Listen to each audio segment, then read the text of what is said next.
कहानी योगेंद्र मधु भैया से। बिल्कुल सुना जाए। फूल कला के मुंह पर आज बहुते चमक दिखाई पड़ी। जैसे कोनो बहुत बड़ी नेमत मिल गए हुए। बेटवा के पुकारिन, पप्पू मोटरसाइकिल निकालो, तैयार हो जाओ, मामा के घरे चलक है। आज तुम्हारी में मेरी बहन के दिखाई है। सब ठीक रहा तो आजे गोद भरे हुई गई। अपने मर्दवा से बोली, दुकाने पर रहो, कोई का ठग्यो नहीं, सही दाम पर सौदा बेचो। मोटरसाइकिल लड़का निकालिस पर बैठी। जस जस रास्ता में मोटरसाइकिल आगे बढ़े, फूल कला अपनी जिंदगी के पिछवाड़े अतीत में पहुंच गई। सोचे लगी उनके भाई रमेशर उनसे 5 साल छोटे रहे।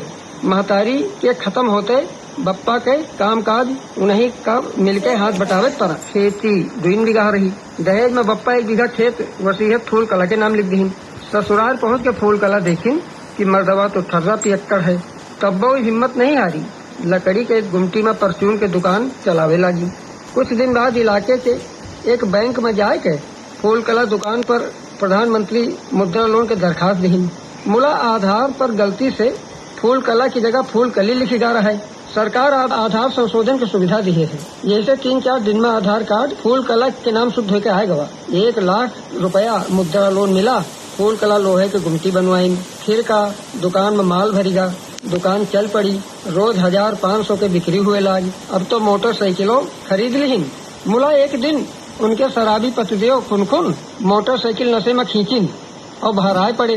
बामा हाथ और दहिना टांग टूट गई। सरकारी अस्पताल से एम्बुलेंस आई, भर्ती भये। भगवान के यहाँ शुक्र रहा कि उनके नाम आयुष्मान कार्ड बना रहा है। यही से उनके इलाज में एको पैसा नहीं लाग। 1 महीना अस्पताल में रहे। पता नहीं का भवा, जब बाहर निकले तो उनके दारू पिए मने नहीं भवा। इके असर शायद अस्पताल में दवाई खाए पर 1 महीना के दारू पिए छुट्टी पाए गए रहे। शायद भगवान उनके दारू छोड़ावे तई उनका चोटवाइन रहा। यहाँ पर यह बात समझे वाली है, अच्छे दिन आवे से पहले थोड़ी बहुत तकलीफ व दुख जरूर आवत है। यह सब सोचत सोचत फूल कला का मैका जाने कब आएगा वा। उनका पता तब चला जब पप्पू मोटरसाइकिल में ब्रेक मारिस। अम्मा मामा के घर आएगा वा। रमेशर देखिन तो दौड़ पड़े। अपनी दीदी के दोनों हाथे पाँव छुई, भैने का गले लगा ली। अंदर पहुंची तो नंदरानी बहुते आओ भगत में जुट गई। पैलगना के बाद पितरे के थारा और लोटा भर पानी लाई। दोनों पाँव धोइन। नाश्ता पानी के बाद रमेशर बताइन, दीदी तुम्हारे राह सबे देखत रहे। बिटिया के देखुआ चौपाल में बैठे हैं। हमार भतीजी श्वेता मुन्नी कहाँ है? फूल कला के जैसे अतना मुँह से निकला, श्वेता हमार बुआ कहत लपटियाए गए। और श्वेता खुदे बताई, बुआ इंटर में हम स्कूल टॉप की ना है, 75% नंबर आए हैं। बुआ खुशी से भतीजे की पीठ पर हाथ फेरे लगी। रमेशर आगे बताइन, लड़का का नाम सूरज सिंह है। श्वेता बिटिया के स्कूल में पढ़त है, 2 दर्जा आगे रहा। अब BS सिंह के साथे कोनो डिप्लोमा भी करत है। बाप जगदेव सिंह मास्टर है। खानदान हमरे से ऊंच हवे, लालची नहीं है, मांग जात भी कौनो नहीं है। फूल कला रमेशर भैया की बातें बहुत ध्यान से सुनी और कहिन, अच्छा चलो चौपाल में बिटिया कर लेके। फूल कला का श्वेता और सूरज का एक स्कूल में साथे पढ़े वाली बात कुछ खटकी जरूर। मुला सोचिन चलो अच्छा है, लड़का लड़की एक दूसरे का पसंद कह के ब्याह करें तो ठीक रहा है। नहीं तो हमारे खुनखुन का देखो कहो भगवान उनका सुधार दीन, उनके दारू छूट गए, वरना हमारी जिंदगी रियागा हो गया रहे। चौपाल पहुँच के फूल कला देखी, जैसे रमेशर भैया कहीं वैसे सब लोग साफ सुथरे सीधे स्वभाव वाले दिखे। लड़का लड़की का जोड़ भी बहुत चंगा लाग। फूल कला का एक दूसरे का अंगूठी पहनावे के बाद गोद भराई की बात चली। सूरज के पिता जगदेव सिंह खुले मन से यूँ कह रही, हम लोग बहुत ही सादगी पसंद हन। गोद भराई के रिवाज फिजूल खर्ची हवे।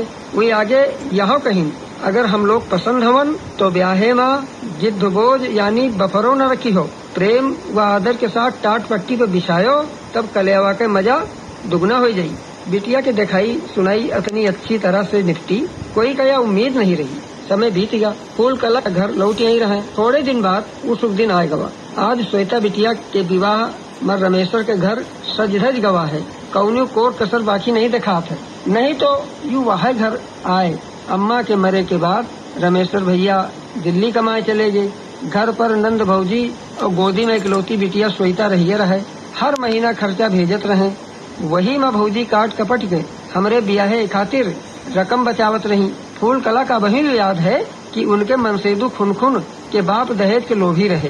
तब्बे तो भैया का बाप के कीन 1 बीघा जमीन के वसीयत सौंपे पड़ा, जबकि हम भैया से बहुते मना की और यह कहा कि ये लोगन से हम ससुरे में निपट लेवे। मुला भैया कहीं दीदी बप्पा बहुते समझदार रहे, लड़का और लड़की का अब सरकार बराबर हिस्सेदारी मानत है, यही से वसीयत बप्पत में नाम किहिन। उधर खुनखुन और बेटवा पप्पू बरातिन के आओ भगत में सबके साथ हाथ बटावर रहे। इधर फूल कलक मने मने एक बहुत तगड़ा फैसला कई डाली। इके असर सवेरे देखोगे हुई।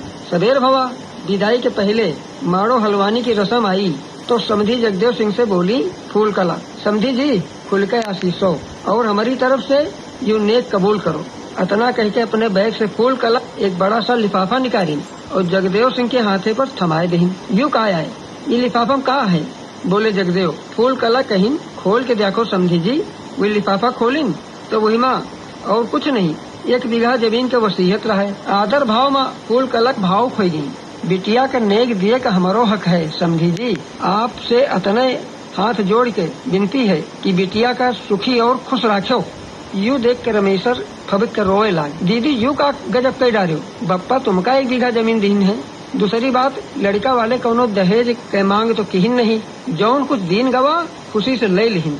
फिर यूं बीचे में फूल कलक कुछ कड़क हो के रमेशर का डांटिन, चुप बैठो तुमसे हम बड़ी हवन, जौन किहन सही किहन। समधी जगदेव सिंह मंद मंद मुस्काए लाए, जैसे यह कहानी वही खत्म नहीं भई। समय आपन चाल चलत रहा। धीरे धीरे 1 साल बीत गवा। एक दिन फूल कलक अपनी दुकान पर बैठी ग्राहकन का निपटावत रही, तब एक कार गुमटी के पास आए खड़ी है। लेकिन तो खुशी से झूम गई। वही कार से श्वेता बिटिया और दामाद सूरज उतरे। लपक के सूरज अपनी फुफुआ सास के पांव छुई। फूल कला श्वेता का गले लिपटाए गई और खुदे श्वेता बिटिया के पहलगी लागिन। सब हाल चाल कुशल क्षेम के बाद नाश्ता के समय श्वेता बताई, बुआ इनका नौकरी मिल गए, लेखपाल होगी और हमहू बैंक में जॉब पाए गई। अब हम दोनों जने नौकरी करी थे। वाह बेटवा वाह। फूल कलक दोनों बहुत आशीषें लागी।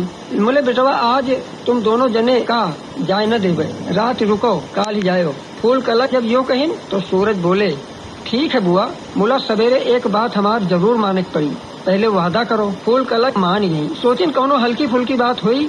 सबेर भवा नाश्ता पानी भा चले की बेर जब चले लागी तो जौन लिफाफा फूल कलक ब्याहे में दिहिन रहे 1 बीघा खेती की वसीयत, वही स्टाम्प सूरत फूल कलक के हाथे पर धैके बोले, बुआ पुरखन का दुखी न करो, वही जमीन पर तुम्हारे हक बनत है। श्वेता भी हाथ जोड़ी, बुआ हमारे बाबा स्वर्गों में दुखी हुई हैं, अगर यह जमीन तुम न ले आओ, काहे से बाबा यह जमीन तुमका कन्यादान में दीन हमें। ऐसी दशा में फूल कलक कुछ कहे सुने वाली नहीं रह गई। काहे से दामाद बिटिया से सवेरे बात माने का वादा की न है। पुनीता बहनी कत्ती अच्छी कहानी जौन है हम लोगन का योगेंद्र मधु भैया सुनाई और शीर्षक रहे का फूल कला। तो एक चीज और है कि मतलब कहत ना है कि सब्र आपन रखी हो तो बहुत कुछ मिल जाएगा।